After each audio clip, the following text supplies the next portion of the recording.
¿Alguna vez se han preguntado cómo influye el contexto social en la formación de conocimiento o de qué manera los discursos y narrativas dominantes configuran nuestra percepción de la realidad? ¿O tal vez qué rol juegan el lenguaje y la comunicación en la construcción social de la realidad? ¿O cómo se construyen y se mantienen las identidades sociales a través de la interacción? Pues el socioconstruccionismo sí lo hace. Pero para empezar a hablar de esto tenemos que nombrar a Kenneth Gergen, uno de los psicólogos sociales con más aportes teóricos para esta perspectiva. Este hombre nació en Estados Unidos en el año 1935 y ha dedicado parte de su vida al socioconstruccionismo. Ahora sí, ¿qué plantea el socioconstruccionismo? Pues primero aclarar que es una agrupación de ideas que vamos a sintetizar en 4 proposiciones que son las más importantes del socioconstruccionismo. La primera de estas es que no hay requerimientos para cómo hablar de ello, cómo lo simbolizamos, cómo lo representamos. Por ejemplo, este saco de boxeo lo llamamos así, pero puede ser llamado desde diferentes sinónimos, desde diferentes perspectivas, y el cómo lo nombramos es algo opcional, aunque algunas personas quieran delimitar lo que se sabe de esto, o cómo nombrarlo y lo que se puede decir de esto.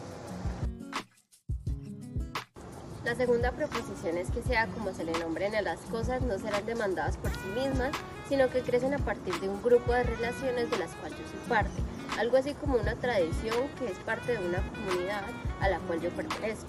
Por ejemplo, si yo soy física, mi interés en este objeto es nombrarlo a partir de su dureza o de diferentes intereses de la física. Si soy química, me interesaría saber su composición química.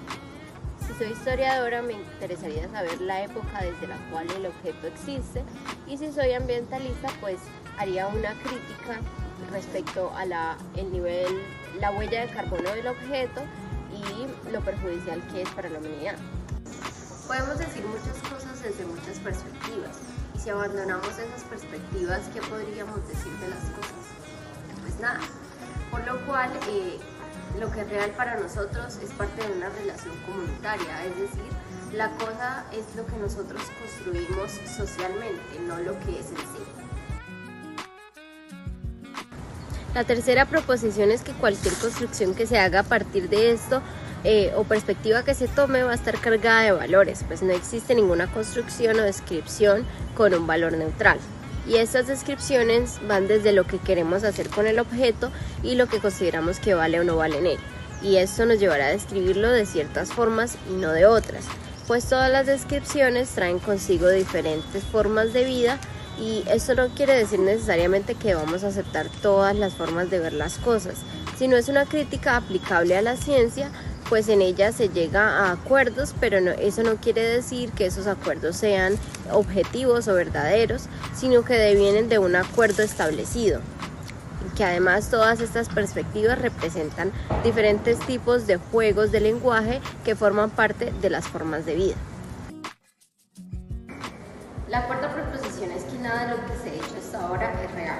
Es solo una forma de vida, una forma de ver las cosas. No es deber del socioconstruccionismo comprobar la veracidad u objetividad de las construcciones sociales. Es solo una forma de vivir y acercarse a las diferentes formas de vida. No es un sistema de creencias o de definirse o no como socioconstruccionista, sino que es un recurso que puede o no usarse y usarse para describir las diferentes cosas o ver las cosas. El socioconstruccionismo ha generado diferentes controversias, como el hecho de que no puede concebir que existan múltiples morales que se conciban a sí mismas como superiores. Sin embargo, no elimina ninguna perspectiva en particular, no elimina tampoco lo inmoral, sino que se preocupa por la multiplicidad del mundo y cómo poder conciliarlas. Entonces, la forma que propone de convivir en múltiples realidades es reconociendo mutuamente las posibilidades heredadas y las diversas formas de vida. Bueno, ya en la parte del contexto histórico, el diálogo actualmente parte de 3 líneas argumentativas. La primera es el argumento de la teoría crítica. La teoría crítica, especialmente representada por pensadores como Michel Foucault, sostiene que el conocimiento y el poder están intrínsecamente ligados. Según Foucault, el saber es poder, lo que significa que cualquier forma de conocimiento que aceptamos como verdadera tiene el poder de moldear nuestra percepción de la realidad y de nosotros mismos. Por ejemplo, si aceptamos las categorías médicas y psicológicas que definen concepciones como la depresión, empezamos a entendernos a nosotros mismos a través de estos términos. Estas categorías, aunque útiles en ciertos contextos, también nos pueden convertir en víctimas de un sistema que clasifica y controla las experiencias humanas mediante etiquetas específicas. Al reconocer y aceptar estas construcciones, permitimos que delimiten y limiten nuestras identidades y nuestras posibilidades de acción. Segundo, los argumentos de la teoría literaria. La teoría literaria argumenta que cualquier intento de describir o representar la realidad implica entrar en un juego de lenguaje, con sus propias reglas y limitaciones. Este concepto se sugiere que al describir algo, inevitablemente lo hacemos visible y lo limitamos por el lenguaje que utilizamos. Por lo tanto, todas las formas de descripción no es una simple representación objetiva de la realidad, sino una construcción que refleja las limitaciones y perspectivas inherentes del mismo lenguaje. Esto implica que nuestras percepciones y entendimientos del mundo estén profundamente influenciadas por las palabras y estructuras narrativas que empleamos. Tercero, el argumento de la teoría social. La teoría social, ejemplificada por el trabajo de Thomas Kuhn, propone que la actividad científica está profundamente enraizada en los paradigmas establecidos por la comunidad científica, a la que pertenece un individuo. Kuhn introdujo el concepto de paradigmas para describir los marcos de referencia compartidos que guían una investigación y la interpretación de los datos científicos. Según Kuhn, lo que un científico observa, cómo lo interpreta y las preguntas que considera valiosas están influenciadas por los constructos y convenciones de su comunidad científica. No existe un observador independiente y neutral. Cada científico opera dentro de su contexto social e histórico específico que da la forma de sus estudios y descubrimientos. ¿Qué sale de todo esto? Primero se propone por qué no tener métodos de investigación y también por qué no tener métodos neutrales y distintos. Asimismo, se mantiene una esperanza en el que de algún modo se creen nuevas formas de vida, nuevas realidades y posibilidades nuevas. Esto nos puede permitir una vida enriquecedora para todas las personas, donde cada uno tenga la oportunidad de fortalecer y contribuir a un mundo más justo y equitativo. Bueno, hasta aquí acabamos con el tema de socioconstruccionismo y vamos a pasar con el tema de memoria. Ahora vamos a hablar de la memoria. Colombia lucha entre quienes disputan el control de territorio y recursos con violencia, imponiendo uso de armas y corrupción. La sociedad que vive las consecuencias no tiene recursos para poder hacer frente. Hay sobrevivientes que lloran los muertos, buscan desaparecidos, esperan secuestrados. El dolor y el miedo, personas en el olvido, aisladas. La realidad social no la constituyen los hechos, sino las interpretaciones colectivas de estas. Hay verdades oficiales impuestas por quienes buscan ocultarla, imponiendo versiones de los hechos. La psicología social debe entonces buscar deconstruirlas y construirlas de nuevo con memorias plurales colectivas. Enfrentamientos entre actores armados, corrupción política, desapariciones, muerte, llanto, es una historia que se repite en que la construcción social del país en el siglo XXI ha estado atravesada por impunidad y ausencia de verdad. Las víctimas crean estrategias de sobrevivencia como silencio y aislamiento, enseñan a sus hijos lo mismo para no meterse en problemas. Entonces, ¿por qué y para qué? Primero, porque hay intereses económicos y políticos a favor del olvido y la ausencia de memoria. El sistema fabrica memorias para todos, imposibilitando la memoria de las comunidades. Se estigmatiza y niega a las víctimas y se establece la impunidad como norma. Segundo, para hacer del trabajo de memoria colectiva una lucha contra el olvido, la mentira e impunidad, así recuperando la verdad, el orden, la justicia de todos y diversos relatos, para promover participación colectiva, memoria colectiva como parte de la identidad. En el siglo XX se extiende el método científico de las ciencias naturales a las sociales, imponiendo tecnologías de control social. La psicología individual parte de los saberes dominantes del siglo XX. La psicología cognitiva, dedicada al estudio de procesos mentales, como la memoria, da lugar a estudios sobre almacenamiento y recuperación de información, transformación de estímulos en recuerdos y más, colocando la memoria como algo individual, poniéndola en el olvido como construcción social. La mitología griega asimila la memoria a la justicia sobre la que dan algunos filósofos contemporáneos con la psicología social crítica.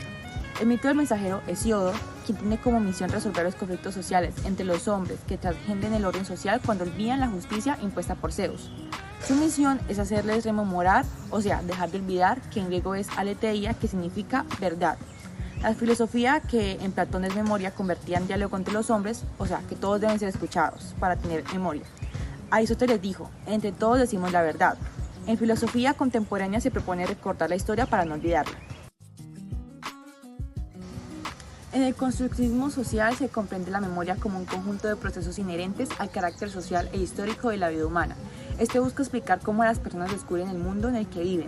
Tiene en cuenta 4 hipótesis. Primero, el conocimiento del mundo está determinado por la cultura histórica o contexto social. Segundo, los términos con los cuales comprendemos el mundo son producto de intercambio entre la gente. Tercero, el que una forma de comprensión prevalezca sobre otra depende de los procesos sociales como la comunicación, el conflicto, entre otras. 4. Las formas de comprensión están conectadas a otras actividades sociales y sirve para apoyar o escribir ciertos modelos sociales. Las narraciones del yo no son profesiones del individuo, sino de relaciones. La psicología social crítica se opone a la psicología individualista. La psicología social está como dispositivo deconstruccionista. Los fenómenos sociales no son históricos solo porque cambian en el tiempo, sino que también tienen memoria. Las características presentes del fenómeno son resultado de prácticas y relaciones sociales que lo constituyeron. La memoria es una práctica social de la vida cotidiana. Memoria como mecanismo de reconstrucción, reactivación de realidad pasada y presente y protección del futuro. Se propone una nueva psicología social para reconocer la naturaleza simbólica e histórica de la realidad, tener en cuenta la importancia de la reflexibilidad, la agencia humana, el carácter dialéctico de la realidad social y reconocimiento de las perspectivas construccionistas para dar cuenta de la realidad social. 3 dificultades en las que se pueden caer al trabajar en la memoria.